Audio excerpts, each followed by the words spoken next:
Since 1967, we've been spreading the bug of fly fishing at our Melbourne fly shop. Join us as we celebrate the fun of fly fishing and chat with characters that enjoy it as much as we do. Whether you're just starting out or have some experience, we hope our ego-free commentary helps demystify fly fishing and inspires you to visit new places and try new techniques. Welcome back, Andrew. Oh, thanks, mate. Where have you been? Yeah, it's been a minute. I've been up north. Went up to Far North Queensland to fish in the Hinchinbrook Fly Fishing Challenge up there at Hinchinbrook, Lucinda. Awesome. Have fun? Had an absolute ball, actually. I was, a little bit anxious, nervous, don't know why beforehand, because it is a competition and it's one that it brings out the best in some very good anglers up there. And I just wasn't sure that I'd be able to, match it. It's a pretty prestigious competition with a very rich history, hey? It is, yeah. It's incredible. The point I'd like to make is that Hinchinbrook's not really near anywhere. It's kind of remote. It's a bit of a drive from Townsville. It's a bit of a drive from Cairns. And it's become the meeting place for saltwater fly fishers of Far North Queensland annually for this competition since the late 90s. So it's been around a bloody long time. And where a lot of things like this have failed or, been a flash in the pan, these guys have been able to make it work incredibly. There's a level of commitment there that the organisers in particular have that this thing's going to go forever. Seriously. They just got it wired correctly. So, it's a bloody good competition. I reckon for a lot of people it is a competition. There's probably, 22 boats I think there was, and around 43 anglers or something. Of those 21 boats, I'd say probably 10 of them are seriously competitive. They're having a tilt at it. They're like, I'm into this. I'm really going to commit to it. They pre-fish. They do the practice. They practice their casting. They're tying flies for it months before. They're on. It's their grand final day, if you like. So there's that portion of the anglers that turn up. And then there's another portion there that are like, I'm here for a good time as much as I want to get a decent result. I think I can fish. I want to, give it my all. But I'm also here to have a few beers, be social, have a good time. And then there's another little segment there that are probably more, I'm just here for the social time. I want to have some fun. I've done this competition many times before. I've maybe proven myself once before and I don't need to prove myself again. So I'm just here, for the beers and to catch a few fish. So it's, overwhelmingly though, everyone is just so social and wants to chat and you're dining together every night. It's such a great setup. I mean, that's really what you want from a competition, hey? It is. Yeah. It's undergone quite a few little changes over the years to try and structure it in a way where it really is run to benefit the people that are attending. So every effort has been taken to make sure that this is a competition for participants. The president of the Hinchinbrook Challenge, or the Hinchinbrook Fly Fishing Club, I think it's called, that organise this event, that's literally all they do. Their annual motivation is just to organise this event. So there's a lot of preparation in it. And honestly, I don't think it would happen the way it does if it weren't for Richard Stanhope. Richard is the president of the club, and he's very much involved in the whole day-to-day running, the score sheets, the presentations every night. it for him, he's hustling, he's working every day of the event. So without him, it probably wouldn't happen. And then you've got a committee of guys below him which are contributing as well. Most of them, if not all of them, fishing in the competition as well. So their time is probably a little bit limited through the competition. But the lead up, organising the sponsors, organising all the logistics around an event like this, they're there and they're doing it. I mean, managing a competition with 21 boats, 43 competitors, feeding a bunch of hungry blokes. That's right. Watering them with beer. Yes. Yeah. And they found the ideal location for it, not just because of the fishery, but the Lucinda Hotel has been a great partnership for them because they've got the room where they can put all these fly fishers together. It's the perfect size for 50-odd anglers. And, yeah, it's just so well catered and it works. So, yeah, honestly, I couldn't fault it. I didn't know what to expect going up there, but the way that it's run and the people that are involved, I just take my hat off to them because they're so committed and they're doing it for all the right reasons. So, yeah, I was just so happy to be involved. You know, like we at the Flyfisher support a lot of events and projects and you know, and they're all worthy and beneficial or whatever you want to put it. You know, I don't know how to put it, but it's not about a sponsorship as such. Like, I don't think the sponsors with this event or many of the other events that we get behind, whether it's beneficial in a business sense, but what these guys have got going up there, it's just something that you want to be a part of. So for us, it's not a case of we weren't pounding them like, oh, we'd love to sponsor your event. It's got to the point now where it's on an invitational basis. So I was lucky enough, you know, or the Flyfish has been lucky enough to actually get involved with this competition. The room is full of the most hardcore saltwater fly fishers that I have ever come across. They're addicts, and I'm sure if you looked at divorce rates in the room, it would be quite high. It's a demanding career, though, as a professional saltwater fly fisherman. It is, yeah. And the event, and I'll get into a bit more detail in it in a bit, but just to touch on it, it's 3 days midweek of fishing. So getting people to take 3 days away from work, family, and realistically, you got to be there the weekend beforehand to get set up. Pre-fish, get the boats all sorted, everything. It's a big time commitment. And like you've said, the tying flies, time commitment, figuring out the leader combination that works for you, you know, all that stuff. There's a lot of preparation for everyone involved.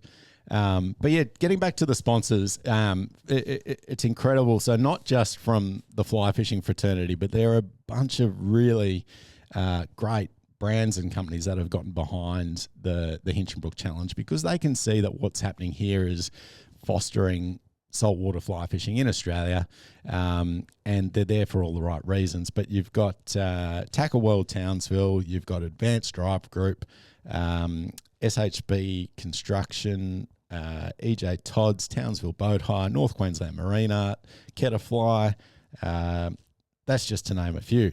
And of course, Lucinda Point Hotel Motel. And interestingly enough, one of the, I guess, bigger brands to get behind it in recent years is the Mike Carney Toyota dealership in Townsville. To think that a car dealer would get behind a fly fishing event like this, I think speaks volumes as to what this event is and what it means to the people of Far North Queensland. But yeah, really, really cool that they're involved.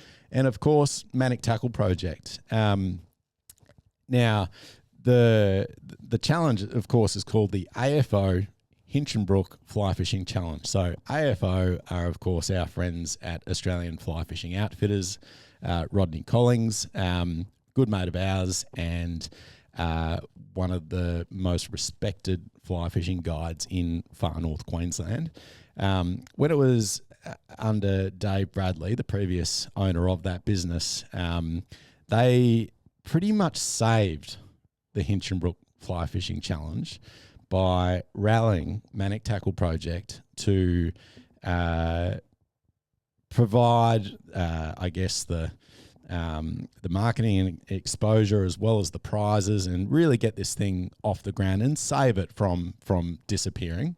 So Manic Tackle and AFO in particular have had a long affiliation, and to a certain degree, without those two companies getting involved, it may not be the competition that it is today. So hats off to those guys, obviously. But yeah, look, it's a big effort from the sponsors, the committee, everyone involved, and what they've got is sensational.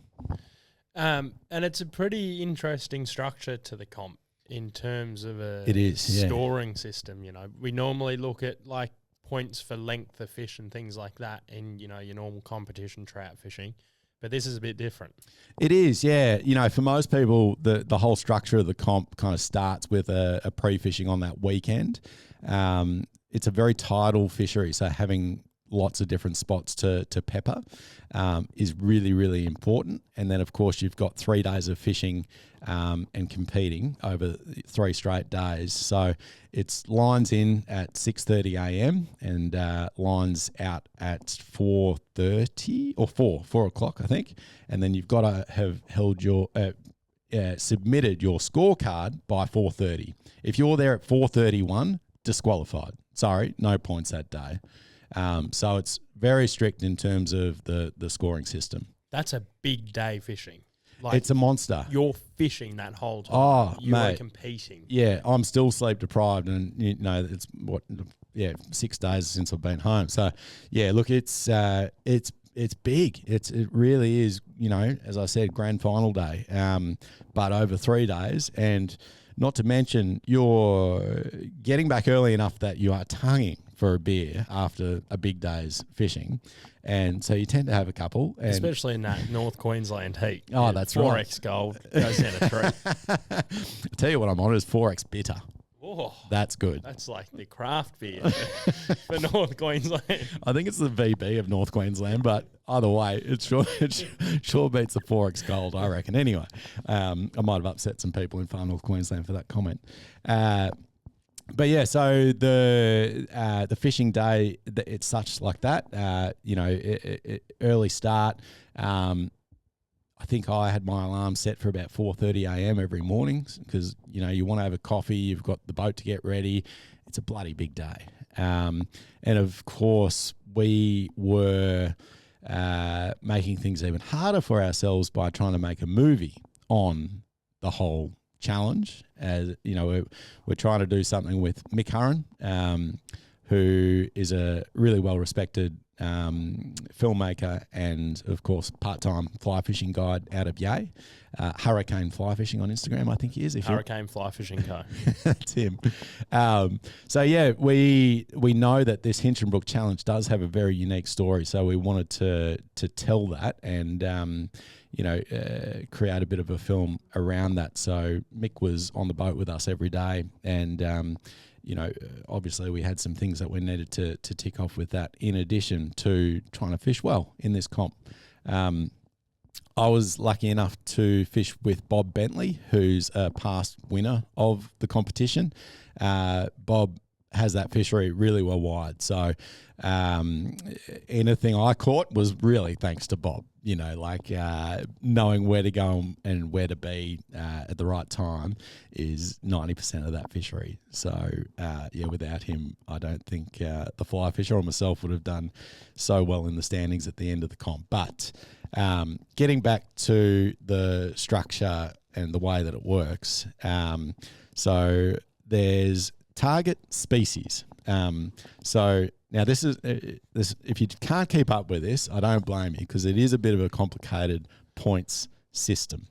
But there are target species. So these are species that are deemed difficult enough to catch that they justify some extra points. So those species include barramundi, cod, flathead, golden trevally, fingermark or mangrove jack, any of the jack species, permit, queenfish, tarpon, and trevally. So if you catch one of these species, you do not receive any bonus points. If you catch two of these species, you do not receive any bonus points. However, if you catch three of these species, different species, you will receive an extra 250 points, which is generous. 250 points is a lot on the scheme of this competition. I think the winner had about 3,000 points, so that puts it in perspective. Yeah, which is, I think, the most points of any winner during the history of the competition.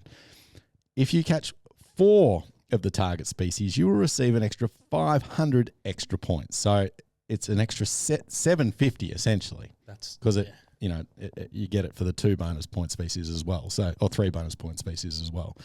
So this competition isn't so much about the glamorous species. It is more about catching different varieties, or should I say different varieties of target species, because there are things like barracuda and mackerel and other things that you will catch during the course of the competition that still are scoring fish based on their length. So a 50 centimetre fish will receive 50 points. You can see how even a big fish, unless it counts on the bonus point system, is only going to get you so far. The bonus points really make a difference to your scorecard at the end of the competition.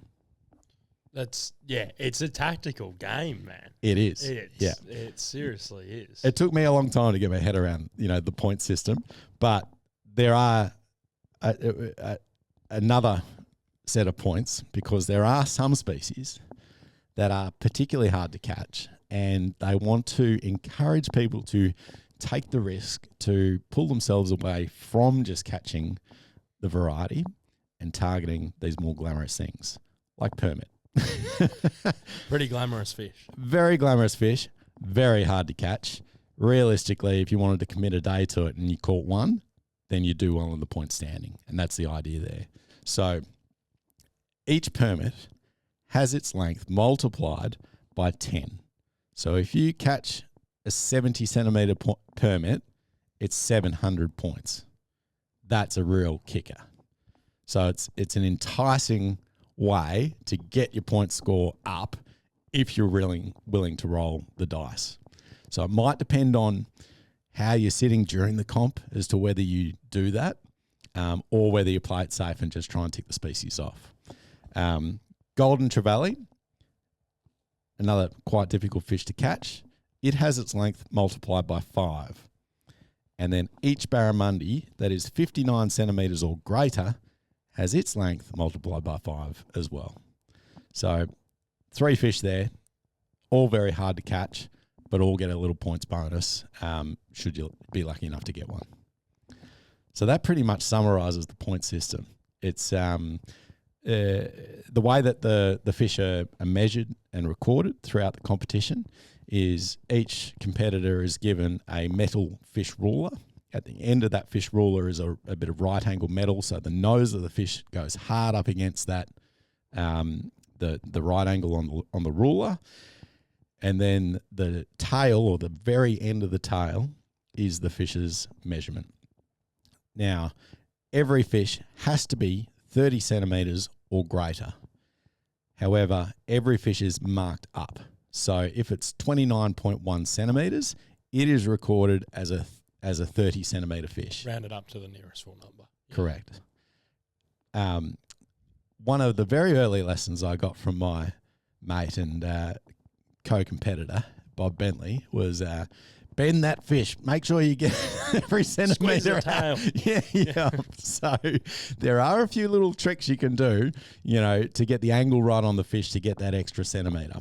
And when you look at the scorecard at the end of the competition, there is very few points separating those top anglers. So it does make a difference. Now, there are many categories that you can win in this competition. champion angler is considered the crown, if you like. That is what everyone's hunting for. But then there's champion boat as well, which is a combination of... The team's division? Yeah, team's division, exactly that. Then there are prizes for biggest barramundi, biggest permit, biggest golden trevally, and so on.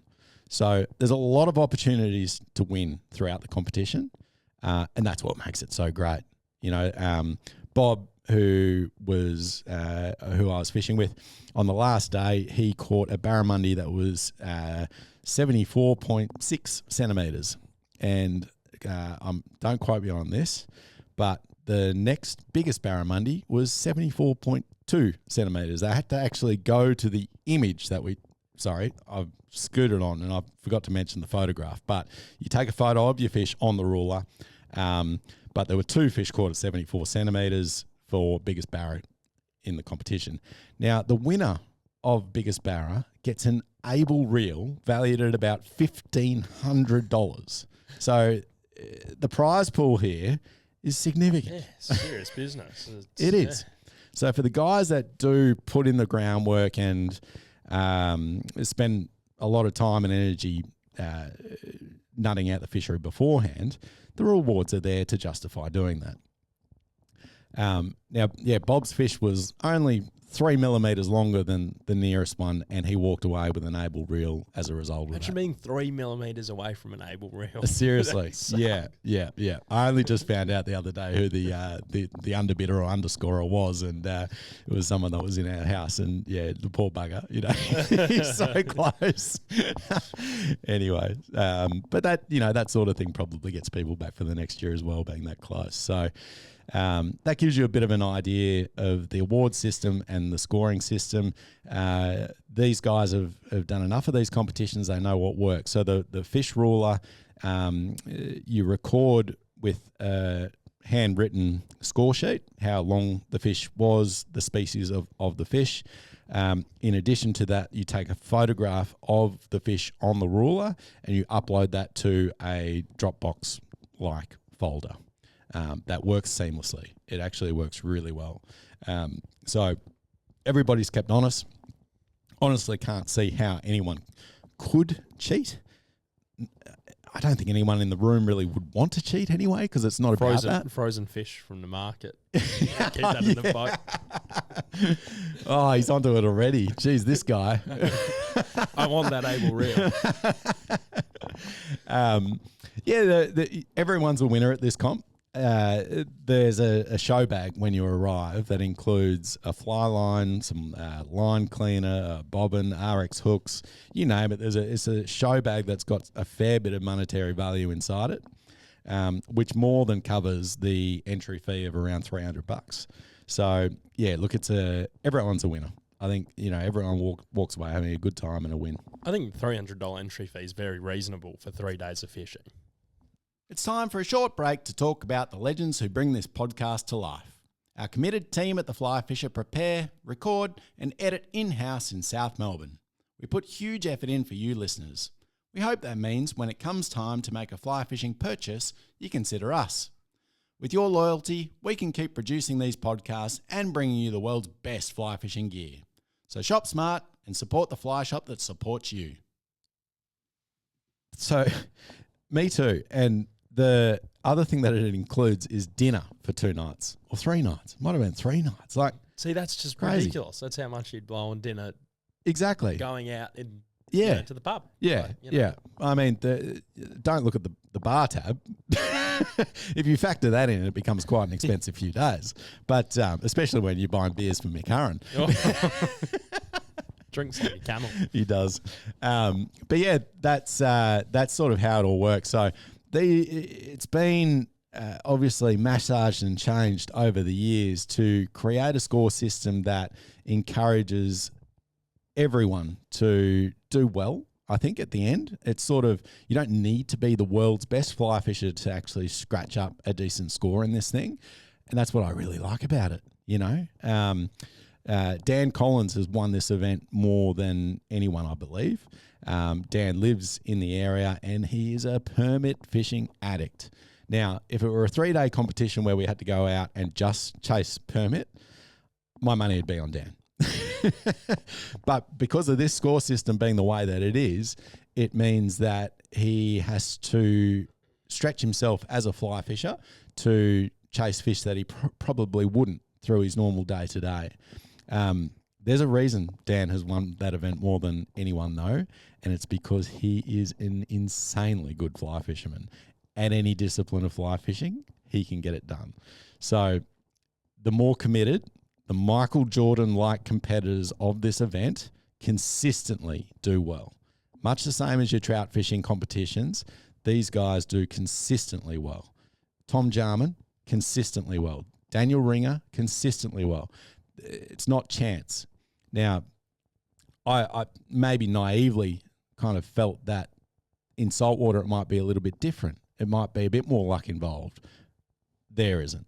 These guys that know what they're doing get it done. It's really the mindset, isn't it? It's the winning the mental. I'm going to get up. I'm going to make sure my leaders are perfect. I'm going to make sure my flies are perfect. It's the 1%ers. Yeah, and I think the what I learnt in my very limited competition fly fishing background, which is what, one day, competition, 2 days, 2 days, 2 days, 4 sessions. Yeah. Well, you too. Yeah. We're expert competition fly fishers. I've done one more competition than you now, so I'm winning.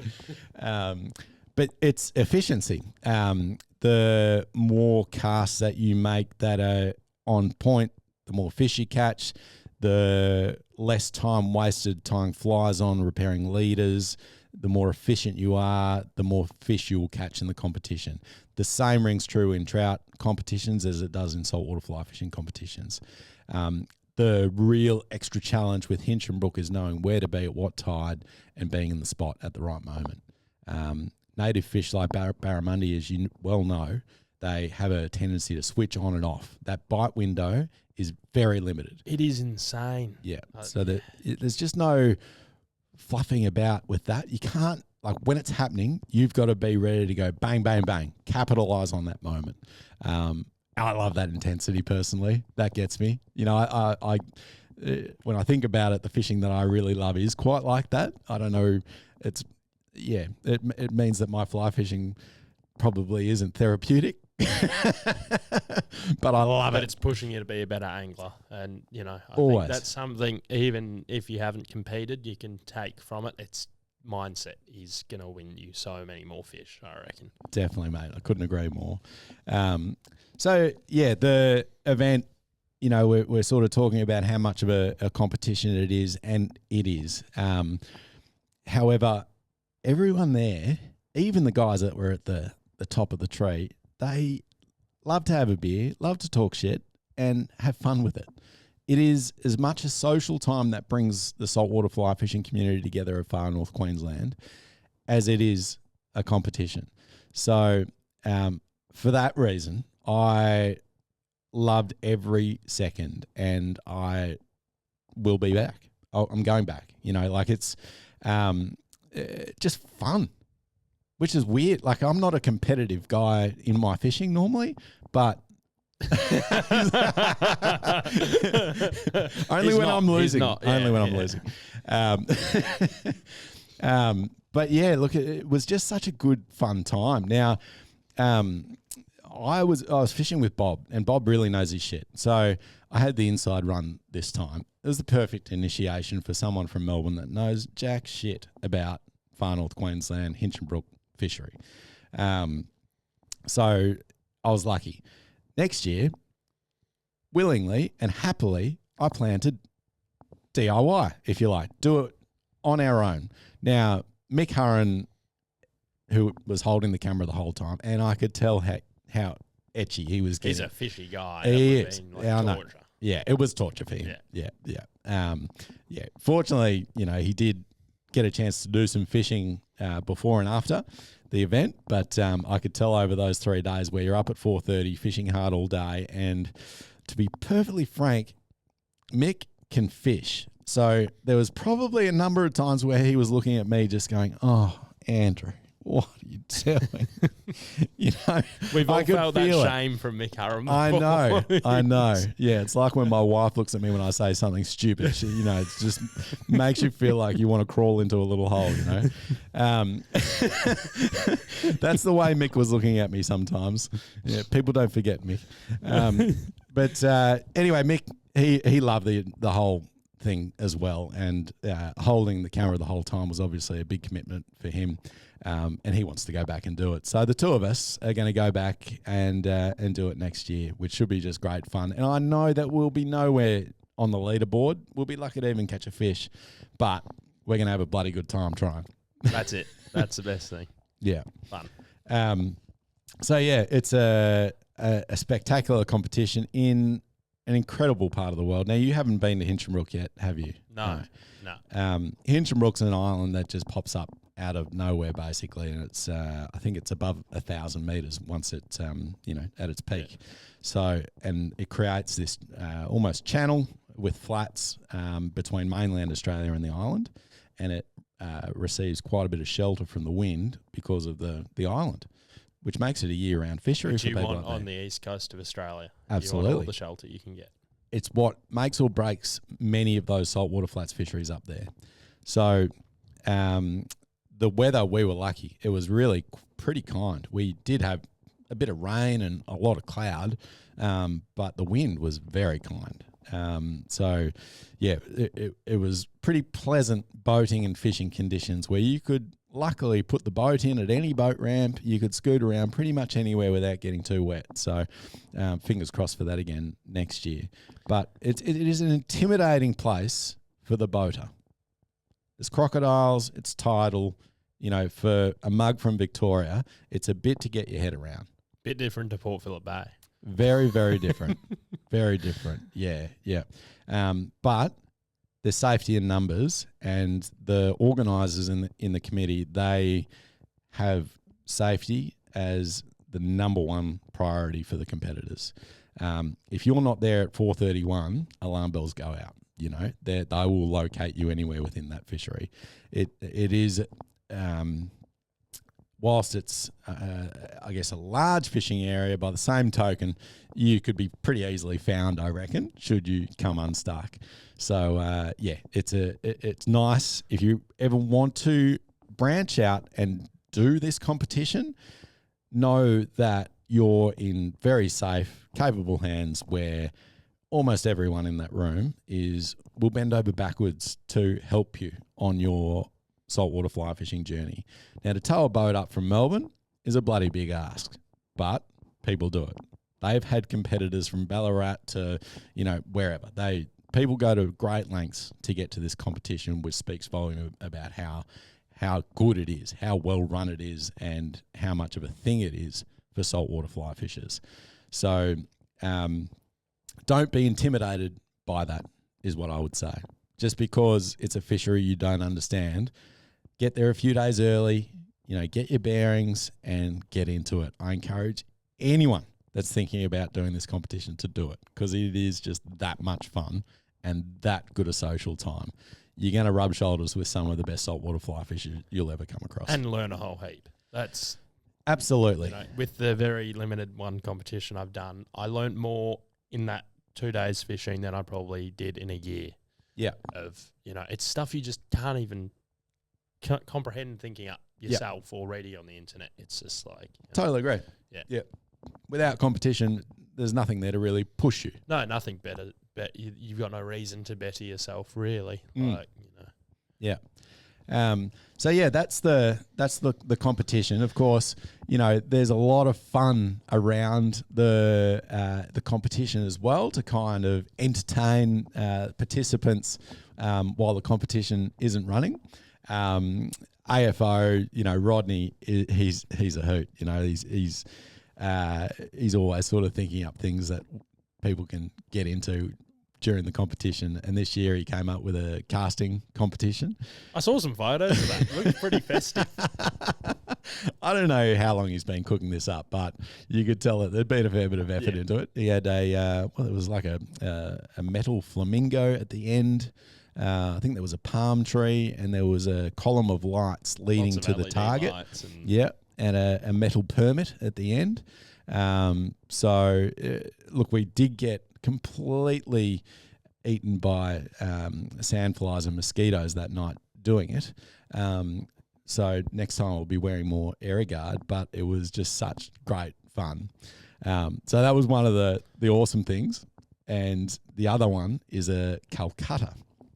So a Calcutta is a horse racing thing normally where competitors are auctioned off and you can buy teams.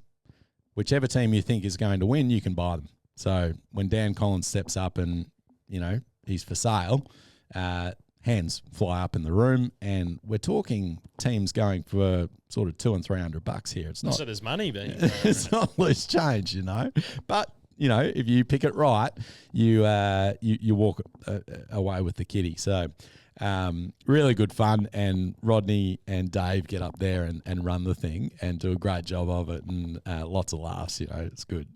Sounds like a bloody lot of fun. It is, yeah. It's just constant, from start to finish. It's kind of the intensity. It's busy. Like there's always something going on, and that's what makes it so much fun. And you had a bit of fun on the departure day. Oh yeah. So the results obviously came in, and of course everyone's letting their hair down, that night. So a lot of fun. Bit loose. Got a bit loose, but. It's 3 days of fishing. Everyone was knackered. You'd be chatting to someone and they'd just about be looking over your head because they're so starry-eyed, So as much as I'd like to say it was a massive party, it was, I think everyone was pretty spent, so it was pretty low-key in the end.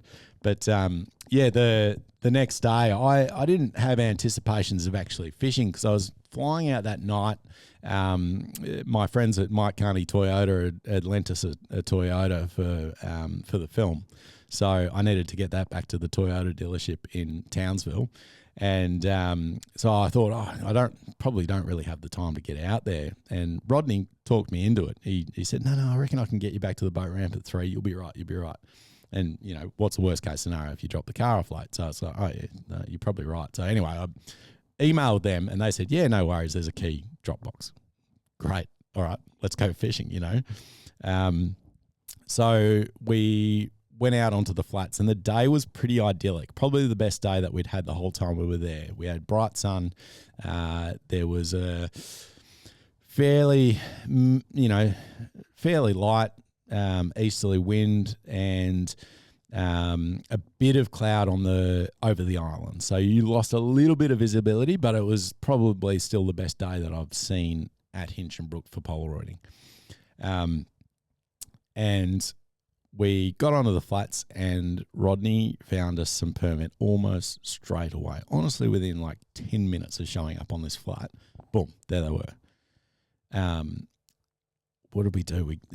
We had shots and fish eat the fly, and it was on. It was clear that we were actually in with a real shot of getting a permit this day, which I've done a fair bit of it. Now, it's not always like that. More of the permit fishing I've done is you get 1 or 2 shots and that's day done kind of thing.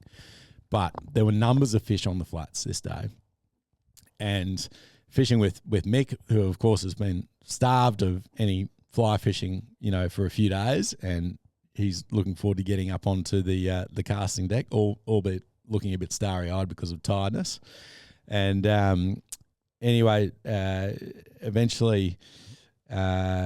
There was. I had one opportunity there where the fish actually ate the fly and then spat it before I was able to set it properly, and I just thought that'd be it. I thought that's chance gone, and after that switched out for Mick. Got Mick up on the casting deck, and he had one fish eat the fly, and then another fish ate the fly. It ate it and dropped it, and then the second fish came over and ate it, and he strip struck, but he strip struck like it was a 50-pound cod, pulling it out of a snag with 60-pound tibbet, and unfortunately pinged it off. So that was kind of opportunity done for him on that that particular situation. But so then, yeah, soon enough it was my time to step up again, and we found some fish, managed to get the fly close enough to them. Fish came over and ate it. Strip struck, and before kind of casting, I was giving myself a pep talk, because I was like, you got to be calm, but you've also got to make composure. It's composure. So it's literally, for me, like 10 deep breaths. Look, this sounds wanky.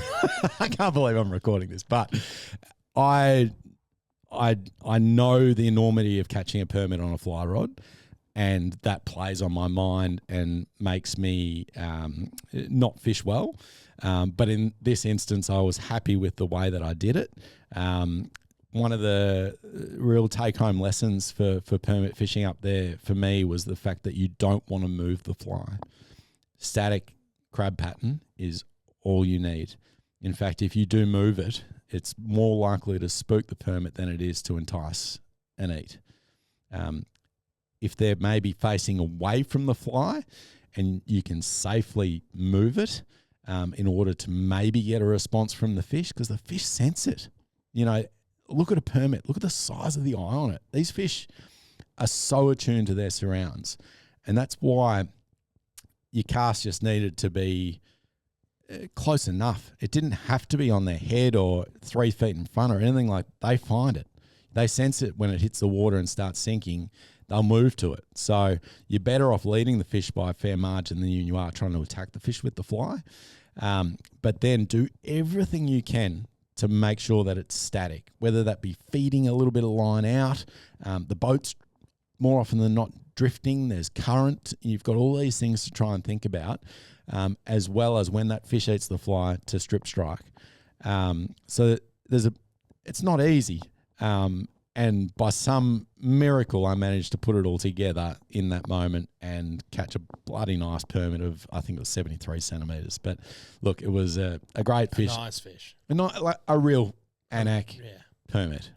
The kind that people travel to Australia from the US or wherever to catch. And for me, it's been a bit of a monkey on my back, because I have hooked Anak permit before and lost them, hooks fallen out, whatever.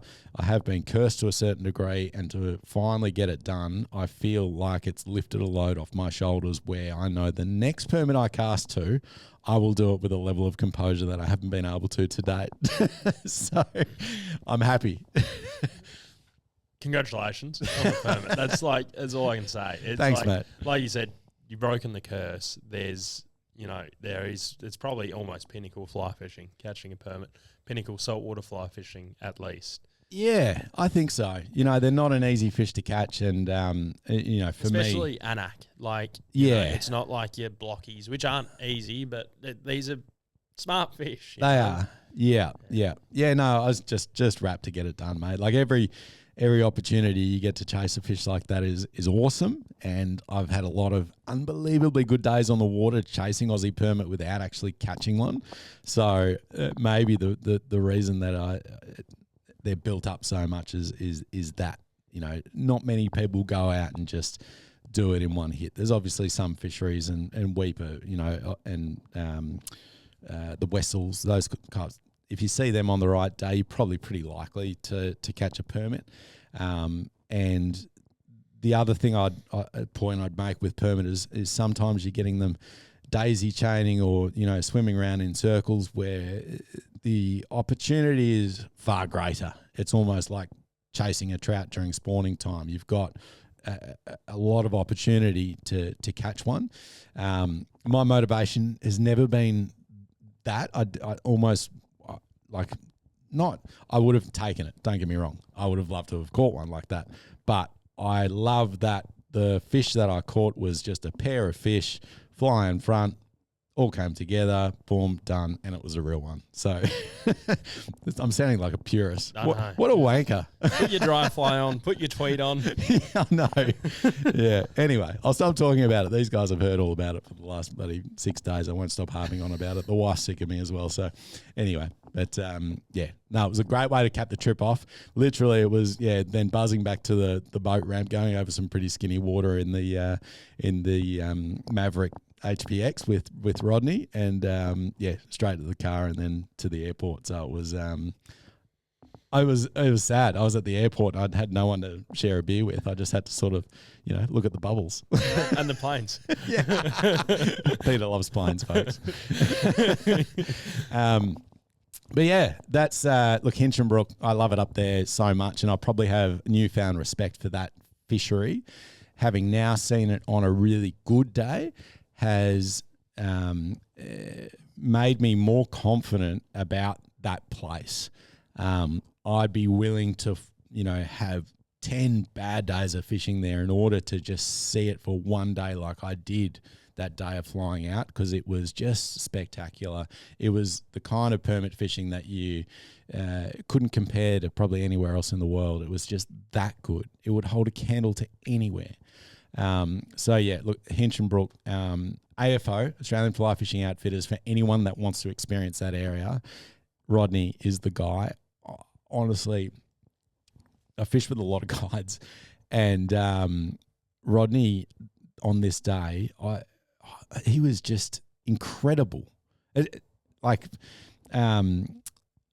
communication, the relaxed nature of his delivery, the way he was able to maneuver the boat on the pole, the way he was seeing the fish. He was guiding beyond himself. Like, he was just next level. It was, I don't know. Yeah.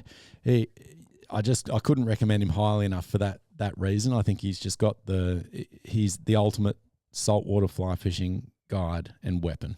Not to mention that he's got the Maverick boat, which is the best poling skiff on the market. Look, it's just a hell of an experience. So, I'm going back. Yeah, next year it's on. No, probably this month. Probably in a few weeks. I always have a good time with Rodney and love that fishery up there. So try to get up there as much as possible. But Australian Fly Fishing Outfitters, you can Google them or look them up on Instagram. Thanks, Andrew. Oh, very thank you. Big insight into saltwater competition fly fishing, and probably going to inspire a few people to want to go and do it. Yeah, I hope it does. Especially the comp. I think the more people that get around this competition, the better it'll be. It's just such an important part of the fabric of fly fishing in Australia. So there really is no other saltwater fly fishing competition like it. It's it's the oldest. It's the one that's been around the longest, and it's in a fishery that is a spectacular saltwater fly fishery. So, yeah, I'd encourage anyone to do it, and at the very least, get up there and fish Hinchinbrook. I want to get on a plane and go to Hinchinbrook. It sounds phenomenal. It is good. Seriously, and get in touch with Dave and AFO directly, or you can grab some information through us at the shop too. Dave probably won't answer the phone, but Rodney will be there to answer your call. Thanks, mate. Thanks for that. Of course, anything you want to know about the Hinchinbrook Fly Fishing Challenge, you can, of course, find them on social media as well. Just search Hinchinbrook Fly Fishing Challenge. Thanks for that, Peter. Really appreciate it. Informing us on it. And stay tuned, and hope you enjoy the next episode. Cheers.